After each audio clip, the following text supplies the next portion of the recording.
लोग ईपीएफ यानी कि एम्प्लॉय प्रोविडेंट फंड के बारे में हमेशा से कंफ्यूज रहते एंड फिलहाल ही में गवर्नमेंट ने ईपीएफ की टैक्सेशन रूल्स को लेकर के भी अमेंडमेंट करी है। तो हम ए टू जेड सभी चीजों के बारे में जानने वाले हैं एंड मोर ओवर इस वीडियो में मैं आपको एक कैलकुलेटर भी प्रोवाइड करूंगा ईपीएफ का, जिसके थ्रू इजीली आप अपनी कैलकुलेशंस कर पाए एंड समझ पाएंगे कि आपको ईपीएफ का कितना बेनिफिट होने वाला है। तो इस वीडियो को एंड तक जरूर गो थ्रू कीजिएगा एंड चैनल को फटाफट से सब्सक्राइब कर दीजिए and press the bell notification icon so that you get updated whenever we upload the new videos. EPF को समझने से पहले हमें सैलरी स्ट्रक्चर के बारे में समझना पड़ेगा। अब जनरली जो सैलरी प्रोवाइड की जाती है मोस्ट ऑफ द कंपनीज में वो सीटीसी यानी कि कॉस्ट टू कंपनी बेसिस पर प्रोवाइड की जाती है। अब इसमें आपके बेसिक पे, इसमें आपका डीएनएस अलाउंस, एचआरए, ये तो सब चीजें रहती हैं एंड साथ के साथ जो भी कॉस्ट एम्प्लॉय की पड़ रही है, let's say company insurance provide कर रही है या कंपनी ग्रेच्युटी के लिए पैसा कट कर रही है या मील्स की कॉस्ट है, सब चीजों को इसमें शामिल कर लेती है। लेकिन इसमें एक पोर्शन डिडक्शन का सबसे बड़ा रहता है जो कि ईपीएफ से रिलेटेड है यानी कि एम्प्लॉय प्रोविडेंट फंड से रिलेटेड है, जो कि सीटीसी का 24% तक हो सकता है। बहुत सी कंपनी जो है वो ईपीएफ के नाम पर जो कंट्रीब्यूशन कट करती है एम्प्लॉय का एंड एम्प्लॉयर कंट्रीब्यूशन जो देती हैं वो 1800 रुपीज पर मंथ का देती हैं। अब ये 1800 रुपए की फिगर जो है वो कहां से आई है, so we will be discussing in detail about this also. अब बात करते हैं कि एम्प्लॉयर के लिए एंड एम्प्लॉय कंट्रीब्यूशन के लिए रूल्स क्या है, लेकिन उससे पहले समझना होगा कि ईपीएफ एक्चुअल में होता क्या है, इसका स्ट्रक्चर क्या होता है, उन सभी चीजों के बारे में जानते हैं। तो ईपीएफ यानी कि एम्प्लॉय प्रोविडेंट फंड एक रिटायरमेंट प्रोडक्ट है जहां पर हमारी जो इन्वेस्टमेंट की जाती है वो पेंशन के रूप में कवर होती है एंड इसमें इंश्योरेंस पार्ट भी कवर रहता है। तो जब भी एक नया एम्प्लॉय जॉब को ज्वाइन करता है तो एम्प्लॉयर उसके लिए एक आईडी जनरेट करता है ईपीएफओ के ऊपर, जिसको हम ईपीएफओ यानी कि एम्प्लॉय प्रोविडेंट फंड ऑर्गेनाइजेशन की आईडी कहते हैं and this is a UAN number यानी कि यूनिवर्सल अकाउंट नंबर होता है जो ईपीएफओ के द्वारा प्रोवाइड किया जाता है। इन केस अगर पर्सन अपनी जॉब को स्विच भी कर लेता है तो उसका ये यूएएन जो होता है वो अगले एम्प्लॉयर के पास ट्रांसफर हो जाएगा एंड जो भी उसका बैलेंस होगा वो भी नेक्स्ट एम्प्लॉयर के पास ट्रांसफर हो जाएगा एंड आप अपनी कंट्रीब्यूशंस, आप अपना बैलेंस जो है वो यूएएन के वेबसाइट के थ्रू चेक कर सकते हैं। अब क्वेश्चन ये बनता है कि ईपीएफ किन लोगों के लिए कंपलसरी है एंड किस एम्प्लॉयर के लिए कंपलसरी है। तो वो कंपनीज जहां पर एम्प्लॉयज का नंबर 20 से ज्यादा है, जहां की स्ट्रेंथ 20 से ज्यादा है, वहां पर कंपनी के लिए ईपीएफ डिडक्ट करना कंपलसरी है एंड जहां पर ऑर्गेनाइजेशंस में एम्प्लॉयज का नंबर 20 से कम है वो वॉलेंट्री बेसिस पर ईपीएफओ के लिए रजिस्टर कर सकती हैं। अब एम्प्लॉयज के लिए रजिस्ट्रेशन रिक्वायरमेंट्स क्या है उसके बारे में जानते हैं। तो उन एम्प्लॉयज के लिए जिनकी सैलरी 15,000 रुपए महीने से कम है यानी कि बेसिक प्लस डीए जो है वो 15,000 प्लस सैलरी से कम है, बेसिकली महीने से कम है, तो वहां पर प्रोविडेंट फंड रजिस्ट्रेशन जो है वो मैंडेटरी है एंड जिन लोगों के लिए सैलरी जो है वो 15,000 रुपए से ज्यादा है उनकी रजिस्ट्रेशन जो होगी वो वॉलेंट्री बेसिस के ऊपर की जाती है। अब एम्प्लॉयर कंट्रीब्यूशन के लिए क्या रूल्स हैं एंड एम्प्लॉय कंट्रीब्यूशन के लिए क्या रूल्स हैं इसके बारे में समझ लेते हैं। तो अगर किसी एम्प्लॉय की सैलरी 15,000 रुपए से कम है तो एम्प्लॉय की जो कंट्रीब्यूशन होगी वो बेसिक प्लस डीए का मिनिमम 12% रहेगी। ध्यान में रखिएगा ये बेसिक है, ये आप बढ़ा भी सकते हैं, मैं एम्प्लॉय की बात कर रहा हूं एंड एम्प्लॉय की कंट्रीब्यूशन को मैच करना होगा एम्प्लॉयर की कंट्रीब्यूशन के साथ, यानी कि जो एम्प्लॉयर की कंट्रीब्यूशन होगी एम्प्लॉय की कंट्रीब्यूशन उसके साथ मैच होनी चाहिए। अगर एम्प्लॉयर 20% डिडक्ट कर रहा है तो एम्प्लॉय को भी अपना 20% डिडक्ट करना होगा, लेकिन उसके साथ जो टेक होम सैलरी होगी एम्प्लॉय की वो कम हो जाएगी। एंड उन एम्प्लॉयज के लिए जिनकी जो सैलरी है वो 15,000 रुपए से ज्यादा है, जैसे कि हमने पहले बात करी, उन एम्प्लॉयज के लिए ईपीएफओ के लिए रजिस्ट्रेशन करना वॉलेंट्री बेसिस के ऊपर होता है एंड जो चाहते हैं कि उनका प्रोविडेंट फंड डिडक्ट हो वो अपने एम्प्लॉयर को इसके बारे में बता सकते हैं एंड उनकी जो वॉलेंट्री रजिस्ट्रेशन है वो की जा सकती है। लेकिन अगर एम्प्लॉय ने ऑलरेडी रजिस्टर कर रखा है प्रोविडेंट फंड के लिए तो उनके लिए रजिस्ट्रेशन करना कंपलसरी हो जाएगा, इस चीज का ध्यान रखना भी जरूरी है। अब वॉलेंट्री कंट्रीब्यूशन के केस में यानी कि उन एम्प्लॉयज के लिए जिनकी सैलरी 15,000 रुपए से ज्यादा है उनके लिए जो कंट्रीब्यूशन रहेगी वो 12% बेसिक प्लस डीए का रहेगी। एम्प्लॉयर की कंट्रीब्यूशन भी 12% ही रहेगी, लेकिन वो 12% से ज्यादा भी हो सकती है। तो एम्प्लॉय की कंट्रीब्यूशन अगर 15,000 से सैलरी ज्यादा है तो मिनिमम आपकी जो रहेगी कंट्रीब्यूशन वो 12, आपकी मैक्सिमम कंट्रीब्यूशन 12% रहेगी बेसिक प्लस डीए का, लेकिन एम्प्लॉयर की कंट्रीब्यूशन 12% से ज्यादा भी हो सकती है। अगर employ and employer mutually agree करते हैं कि वो प्रोविडेंट फंड में ज्यादा पैसे पे करना चाहते हैं तो उसके लिए भी रेडी हो सकते हैं, लेकिन प्रॉब्लम यहां पर यह आती है कि आपकी इन हैंड सैलरी उस केस में कम हो जाएगी। तो जनरली कंपनीज क्या करती हैं, वो एक स्टैंडर्ड रूल बनाती है, यानी कि वो 15,000 की सैलरी को एक बेसिक सैलरी मान करके उसी के ऊपर ईपीएफ को डिडक्ट करती हैं। उसकी वजह से अगर 15,000 का हम 12% कैलकुलेट करते हैं, जो कि मिनिमम आपको कंट्रीब्यूशन करनी पड़ेगी, तो वहां से 1800 रुपीज की ये फिगर सामने आती है, जो आपने कई बैंक्स के केस में भी इवन देखी होगी या कई इंस्टीट्यूशंस के केस में भी देखी होगी कि वो 1800 रुपए का जो ईपीएफ है वो डिडक्ट कर रही है। इसी वजह से ये जो नंबर है 1800 रुपए पर महीने का ईपीएफ डिडक्शन के लिए, वो काफी ज्यादा पॉपुलर है। अब बात आती है कि जो पैसा एम्प्लॉय एंड एम्प्लॉयर कंट्रीब्यूशन का है, ये एक्चुअली में जाता कहां पर है। अगर हम एम्प्लॉय कंट्रीब्यूशन की बात करें तो जो 12% है बेसिक प्लस डीए कलेक्शन का, वो डायरेक्टली आपका ईपीएफ अकाउंट में जाता है। लेकिन अगर हम कंट्रीब्यूशन की बात करते हैं एम्प्लॉयर वाली कंट्रीब्यूशन की, तो इसको ईपीएफ एंड ईपीएस में डिवाइड किया जाता है, यानी कि जो एम्प्लॉय की कंट्रीब्यूशन है वो ईपीएफ में जाएगी, जो एम्प्लॉयर की कंट्रीब्यूशन है वो ईपीएफ एंड ईपीएस दोनों में जाएगी। अब ईपीएफ तो आप जानते ही हैं, तो ईपीएफ का कंपोनेंट रहता है 3.67%। ये कंपोनेंट जो ईपीएफ में जाएगा एम्प्लॉयर कंट्रीब्यूशन का, वो 3.67% होता है 12% में से, एंड जो 8.33% है वो ईपीएस में जाएगा, यानी कि एम्प्लॉय पेंशन स्कीम का पार्ट बनता है। एंड ईपीएस एंड ईपीएफ में बहुत बड़ा डिफरेंस है। अब ईपीएफ अमाउंट जो है वो बेसिकली रिटायरमेंट अकाउंट है, जिसमें आपको इंटरेस्ट मिलता है, एंड ईपीएस जो रहता है वो एक पेंशन स्कीम है, वहां पर किसी भी तरह का इंटरेस्ट नहीं मिलता है। एंड आपको ईपीएस के एक्यूमुलेटेड कॉर्पस के बेस पर एक पेंशन मिलनी स्टार्ट हो जाती है आपकी रिटायरमेंट के ऊपर। जैसे मैंने आपको पहले बताया, ईपीएफ जो है वो एक रिटायरमेंट प्रोडक्ट है, तो इस चीज को समझना काफी जरूरी बन जाता है। नो, यहां पर एक चीज और समझने वाली है कि मैक्सिमम अमाउंट जो आपका ईपीएस में जा सकता है वो 1250 रुपीज ही जा सकता है, इसका ध्यान रखेंगे। यानी कि ये जो कंपोनेंट आपका गया 8.33% का एम्प्लॉयर कंट्रीब्यूशन में से, वो मैक्सिमम 1250 रुपीज का ही अमाउंट आपका ईपीएस में जा सकता है।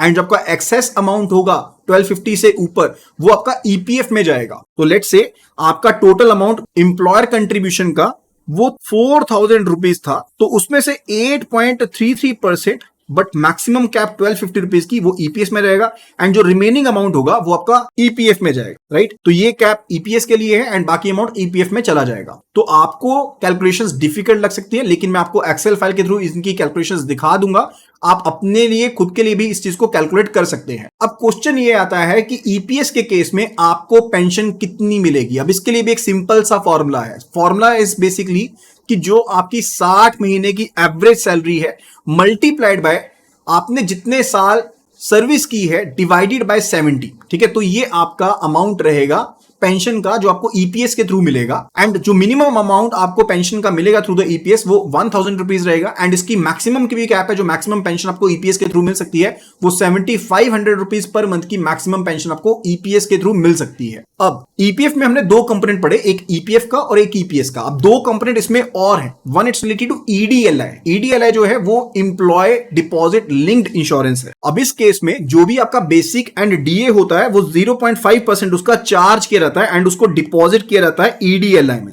एंड ये एम्प्लॉयर के ऊपर भार पड़ता है, एम्प्लॉय के ऊपर कोई भी भार नहीं पड़ता है। कहने का मतलब है कि एक कंपोनेंट जैसे कि 12% की अगर बात करें तो 12% एम्प्लॉय कंट्रीब्यूशन, 12% एम्प्लॉयर कंट्रीब्यूशन। अब इसमें से एम्प्लॉयर कंट्रीब्यूशन में से कुछ पार्ट ईपीएस में चला गया, कुछ पार्ट ईपीएफ में चला गया। अब इसके अलावा एम्प्लॉयर को 0.5% ऑफ बेसिक प्लस डीए देना पड़ेगा, जो कि ईडीएलआई यानी कि एम्प्लॉय डिपॉजिट लिंक्ड इंश्योरेंस में जाएगा। एंड इसी से एम्प्लॉय को इंश्योरेंस मिलती है, एंड जो इंश्योरेंस का अमाउंट होता है वो 7 लाख रुपए का रखा गया है।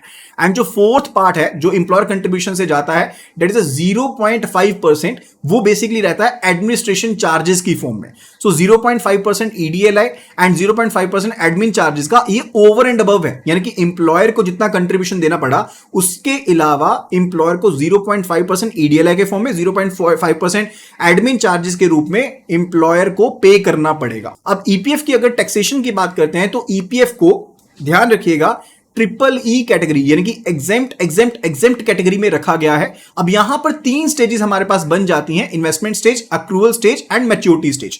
तो तीनों के बारे में इन डिटेल समझते हैं। तो यहां पर उनके ऊपर कोई भी टैक्स नहीं लगता है। एंड फर्दर एक चीज को समझने की बात आती है, चाहे आप पैसे जमा करवा रहे हैं, चाहे आपको उसके ऊपर इंटरेस्ट मिल रहा है, चाहे आप विड्रॉल कर रहे हैं, आपको किसी भी अमाउंट के ऊपर कोई भी टैक्सेशन नहीं लगती है, क्योंकि ये ट्रिपल ई कैटेगरी में है। लेकिन हाल फिलहाल में कुछ एक चेंजेस किए गए हैं 2020 एंड 2022 में। अब वहां पर लिमिट सेट कर दी गई है, यानी कि एग्जेम्प्ट जो एग्जेम्प्ट कैटेगरी है वो अभी भी बरकरार है, लेकिन अब वहां पर लिमिट साथ में रहेंगी। तो सबसे पहले हम इन्वेस्टमेंट स्टेज के बारे में बात करते हैं, जो कि हमारी सबसे पहली स्टेज है। नौ, हम यहां पर दो तरह का अमाउंट इन्वेस्टमेंट स्टेज में कंसीडर कर सकते हैं। पहला होता है एम्प्लॉय कंट्रीब्यूशन, दूसरा होता है एम्प्लॉयर कंट्रीब्यूशन। अगर हम एम्प्लॉय कंट्रीब्यूशन की बात करें तो उसको सेक्शन 80C के अंदर कवर किया गया है। सेक्शन 80C जिसके अंदर आपका पीएफ, ईएलएसआई या फिर आपकी लाइफ इंश्योरेंस, वो सब चीजों की लिमिट 1.5 लाख तक की रहती है, वहीं इस लिमिट को कवर किया गया है। अब ईपीएफ के अंदर यही लिमिट इस्तेमाल की जाती है for the employ contribution purposes, जो कि 1.5 लाख तक की आपको मैक्सिमम यहां पर डिडक्शन क्लेम आप कर सकते हो। एंड वहां पर कोई भी चेंज नहीं हुआ है, वो पहले की तरह ही सेम है। लेकिन जब हम एम्प्लॉयर कंट्रीब्यूशन लिमिट की बात करते हैं तो यहां पर पहले कोई भी लिमिट नहीं थी, यानी कि एम्प्लॉयर जो था वो पहले कितना भी अमाउंट जो था वो डिडक्ट करता था तो उसके ऊपर आप टैक्सेशन को डिडक्ट कर सकते थे। लेकिन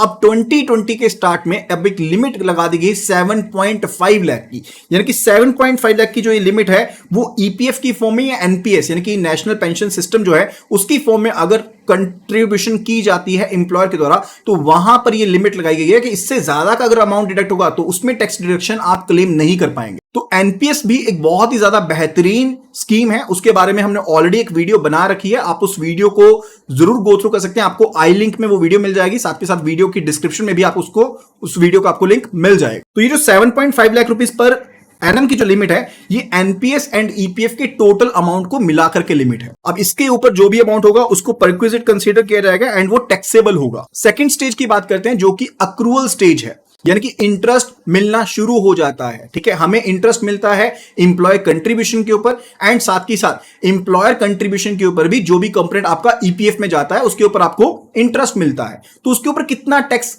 इंपोज किया जाएगा उसके बारे में बात करते हैं। सबसे पहले हम एम्प्लॉयर कंट्रीब्यूशन के बारे में बात करते हैं। तो वहां पर इंटरेस्ट जो भी आपको मिलता है उसके ऊपर कोई भी टैक्स नहीं लगता है, there is no limit related to it, उसके ऊपर कोई भी टैक्स इंपोज नहीं होगा।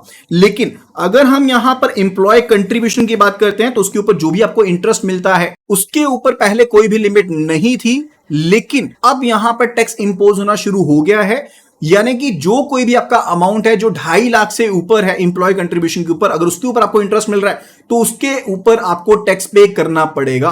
यानी कि अगर एम्प्लॉय की कंट्रीब्यूशन 2.5 लाख से ज्यादा है तो 2.5 लाख से ज्यादा का जो अमाउंट है उसके ऊपर जो भी इंटरेस्ट मिल रहा है उसके ऊपर आपको टैक्स पे करना पड़ेगा। तीसरी जो स्टेज है वो यहां पर मैच्योरिटी स्टेज है। तो मैच्योरिटी स्टेज के ऊपर आपको कोई भी टैक्स इंपोज नहीं होता अगर आप 5 साल की कंटिन्यूस सर्विस करते हैं, इसमें कोई भी चेंजेस नहीं है। अगर आप ईपीएफ का अमाउंट किसी भी वे में आप विड्रॉ करते हैं तो उसके ऊपर टैक्स की क्या कार्रवाई रहेगी, आप कैसे उसको विड्रॉ कर सकते हैं, ऐसे बहुत से क्वेश्चन माइंड में आते हैं। Let's have a look at it. तो पहली चीज को अंडरस्टैंड करते हैं कि ईपीएफ जो है वो एक रिटायरमेंट प्रोडक्ट है, तो डेफिनेटली गवर्नमेंट नहीं चाहती कि आप इसमें से अपना पैसा निकालें एंड वो जल्दी से इसको चीज को अलाउ भी नहीं करती है।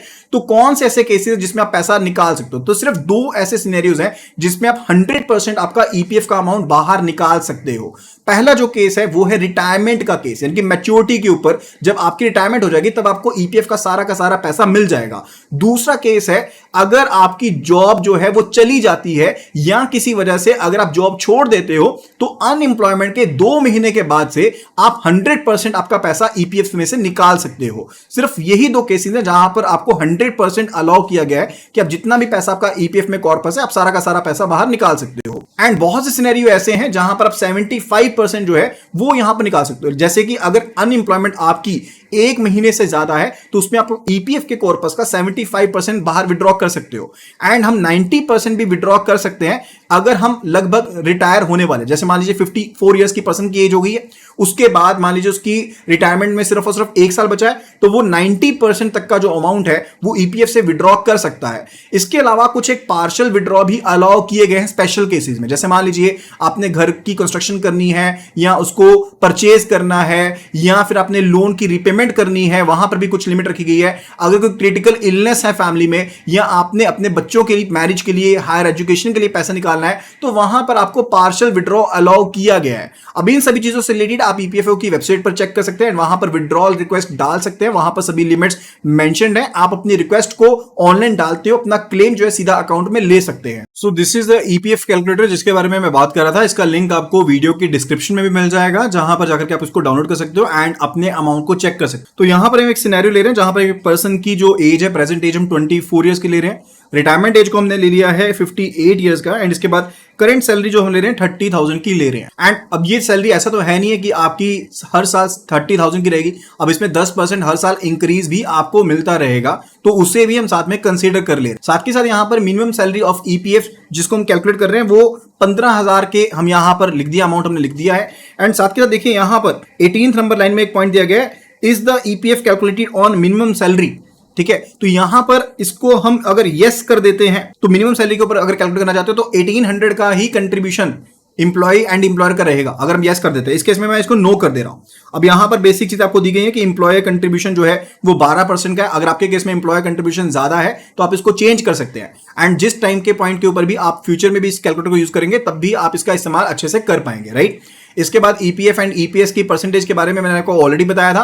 तो इसके अलावा जो ईपीएफ के ऊपर रेट ऑफ इंटरेस्ट है वो हमने अभी के लिए 8.15% ले लिया। आप फ्यूचर टाइम के ऊपर अगर रेट ऑफ इंटरेस्ट चेंज होता है तो उसको चेंज कर सकते हैं। अब जैसे ही मैंने यहां पर ये चेंजेस किए तो ये कैलकुलेशंस हमें यहां पर शोकेस कर देता है। एंड बिल्कुल लास्ट में जाकर के जो ग्रीन कलर का ये कॉलम है यहां पर देखिए एक साल के एंड में, अब ये एक साल में 12 महीने थे, हर महीने की कैलकुलेशन हमारी हुई एंड 3600 रुपीज यहां पर कंट्रीब्यूशन गई है एम्प्लॉय की तरफ से। अब एम्प्लॉय की कंट्रीब्यूशन 3600 की है which will be matching with the, ये बोल्ड वाला पार्ट देखिएगा, यहां पर एम्प्लॉय की कंट्रीब्यूशन 3600 की है। एंड साथ के साथ यहां पर ईपीएस एंड ईपीएफ की कंट्रीब्यूशन जो है वो भी यहां पर दी गई है। जैसे कि मैंने आपको बताया था कि ईपीएस के केस में जो मैक्सिमम कंट्रीब्यूशन की कैप होती है वो 1250 रुपीज की रहती है, जो बाकी का अमाउंट होगा वो आपका ईपीएफ में ही चला जाएगा एम्प्लॉयर कंट्रीब्यूशन का। तो यहां पर टोटल कंट्रीब्यूशन लिख दी एंड उसके हिसाब से अगर हमने कैलकुलेशन करी है तो आपका कॉर्पस एक साल के बाद जो बन जाएगा वो 89,000 का बन जाएगा लगभग।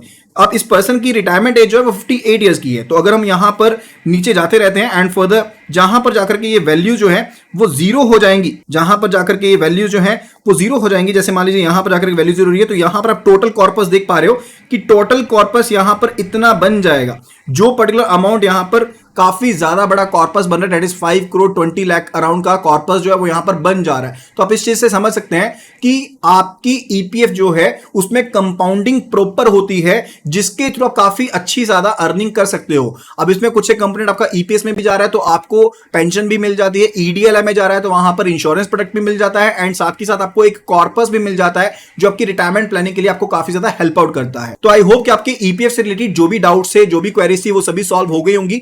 अगर आपको हमारी वीडियो पसंद आई तो फटाफट से वीडियो को लाइक कर दीजिए, शेयर कर दीजिए, अपने फ्रेंड्स को भी इस चीज के बारे में जरूर बताना ताकि वो भी जो भी ईपीएफ के बारे में जानना चाहते हैं कंप्लीट डिटेल्स उनके पास पहुंच जाए। अगर आप जानना चाहते हैं कि ऑनलाइन ईपीएफ के थ्रू विड्रॉल कैसा करना है एंड उसके रिलेटेड वीडियो चाहते हैं तो do mention it in the comment section, मैं उसके लिए भी वीडियो बना करके आपके लिए डाल दूंगा। तब के लिए धन्यवाद, thank you so much and see you again in the next video.